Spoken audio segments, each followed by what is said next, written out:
प्रत्येक लाटेला पुरून उतरणारे पवार साहेब, अरे काबिल लोग ना तो किसी को दबाते हैं और ना ही किसी से दबते हैं। मुहूर्तासाठी जमलं. स्वातंत्र्याच्या आधीचे प्रश्न हे वेगळे होते, आता वेगळे होते. आता प्रश्न असेल, आज काय बघतो आपण, प्रधानमंत्र्यांनी शपथ घेतली मोदींनी, पण शपथ घेण्याच्या पूर्वी त्यांना या देशाचा मॅन्डेट होता. देशाच्या जनतेने त्यांना सहमती दाखवली होती. त्यांचं बहुमत नव्हतं. तेलगू देशम आणि बिहारच्या मुख्यमंत्र्यांची मदत घेतली, त्यामुळे आज त्यांचं त्या ठिकाणी राज्य झालेलं. आजचं जे सरकार आहे हे वेगळं सरकार आहे.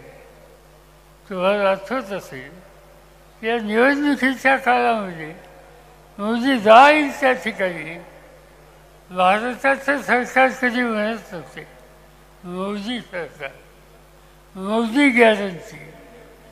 आज ती मोदी गॅरंटी राहिली नाही. आज ते मोदी सरकार राहिले नाही.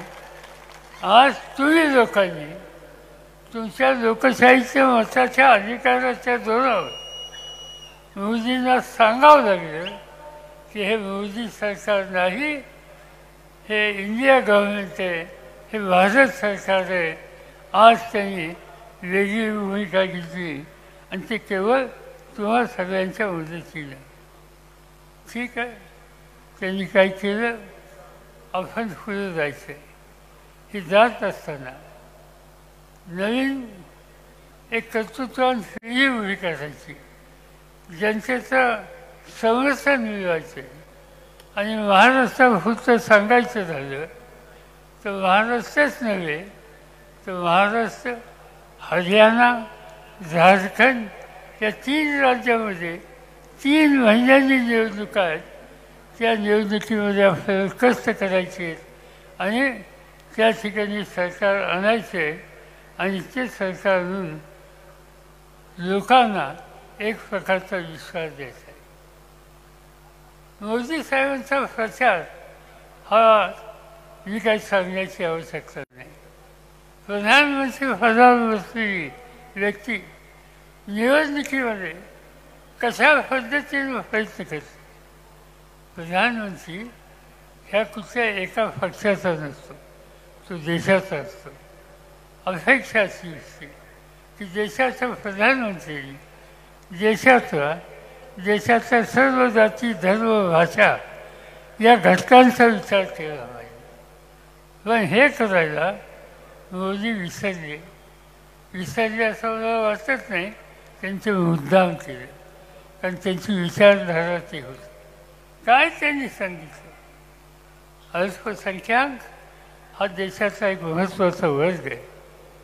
तो मुस्लिम असेल, तो ख्रिश्चन असेल, तो शीख असेल, तो फारसी असेल, तो कुठल्या जाती जमातीचा असेल. आज या लोकांच्यासाठी एक प्रकारचा विश्वास देण्याची कामगिरी ही राज्यकर्त्यांना करावी लागते. पण मोदी हे करण्याच्यासाठी कमी पाहिजे. त्यांनी भाषण केलं एके ठिकाणी. काय त्यांनी भाषण केलं, एका ठिकाणी भाषण करत असताना त्यांनी सांगितलं की या देशामध्ये ज्यांच्या घरात मुलं जास्त जन्माला येतात असा एक वर्ग आहे. याचा अर्थ त्यांना या देशातल्या मुस्लिम समाजाच्याबद्दलचं बोलायचं होतं हे स्पष्ट होतं. आणि म्हणजे काय ते म्हणजे की उद्या त्याला यांच्या हातात सत्ता गेली तर तुमच्या घराच्या भगिनीचं मंगळसूत्र ते काढून घेतली. कधी घडलं असं या देशात. त्यांनी हे सांगितलं एका शेतकऱ्यांच्या मीटिंगमध्ये की उद्या यांच्या हातात सत्ता आली, तुमच्या घरी 2 म्हशी असतील त्याची एक म्हैस ते काढून घेतली. काय बोलायचं, प्रधानमंत्र्यांनी हे बोलायचं, प्रधानमंत्र्यांनी या प्रकारची चर्चा करायची. पण त्याचं तारतम्य पाळण्याच्या संबंधीच्या ज्या मर्यादा आहेत त्या मर्यादा मोदी साहेबांनी पाळली नाही ही गोष्ट विसरून चालणार नाही. राजकीय पक्ष आम्ही एकमेकाच्या टीका करतो, पण टीका करताना सुद्धा काही मर्यादा ठेवतो. काय बोलले मोदी? माझ्या बाबतीत बोलले. माझ्या बाबतीत त्यांनी बोलले की भटकचा आत्मा.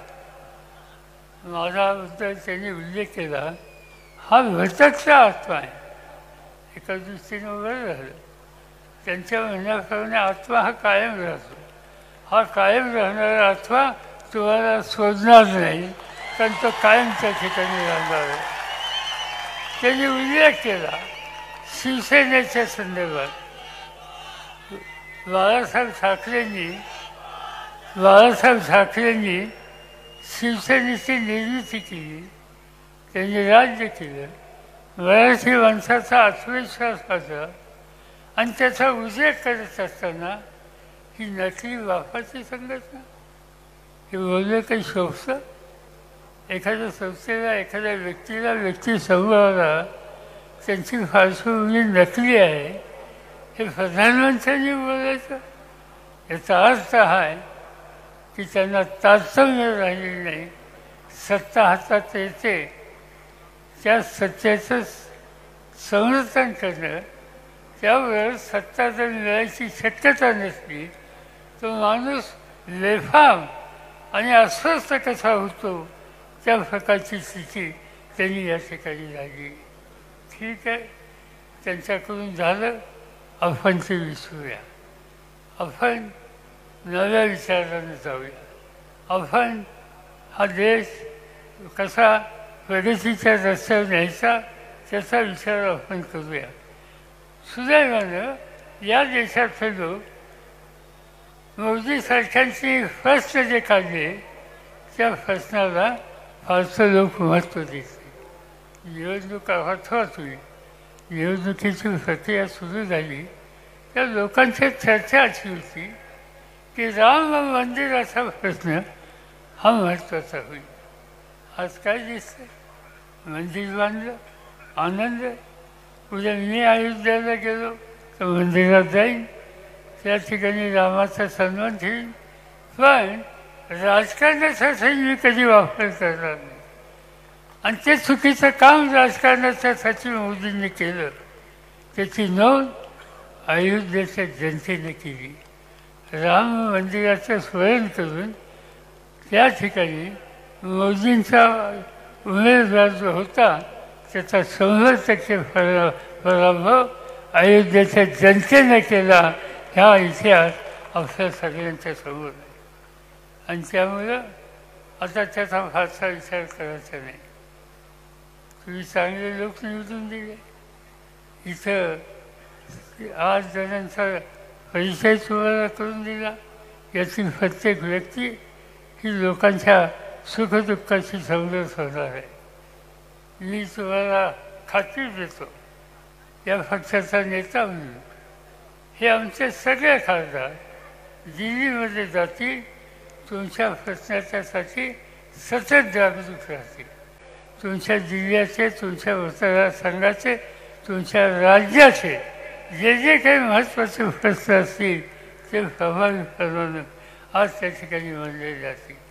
आणि म्हणून हे 8ही लोक माझ्या दृष्टीनं छत्रपती शिवाजी महाराजांचं अष्टप्रधान हे जे बनलं होतं तसं हे महाराष्ट्राच्या जनतेचे अष्टप्रधान महाराष्ट्राच्या हिताची जपून करते याची खात्री मी देतो. तिथं मराठीतसुद्धा बोलता येतं. निवडणुकीच्या काळामध्ये कुणीतरी म्हणत असतं की इंग्रजीत का नाही बोलला. इंग्रजीत बोलायला लागतं असं नाही. तुम्ही हिंदीत बोलू शकता, तुम्ही मातृभाषेत बोलू शकता, मराठीमध्ये बोलू शकता. आणि एकदा का माईक हातात आला तर निलेशजी मराठीमध्ये काय बोलते याचा भरोसा नाही आणि त्याच्याबद्दल काही कमतरता भरणार नाही. त्यांना मोठ्या मतांचं निवडून दिलं.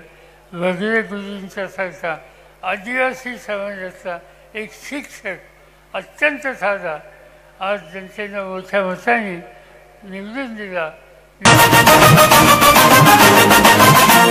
शिवारात राबणारा बोल बळी राजा, सांगतोय झकणारा कामगार माझा.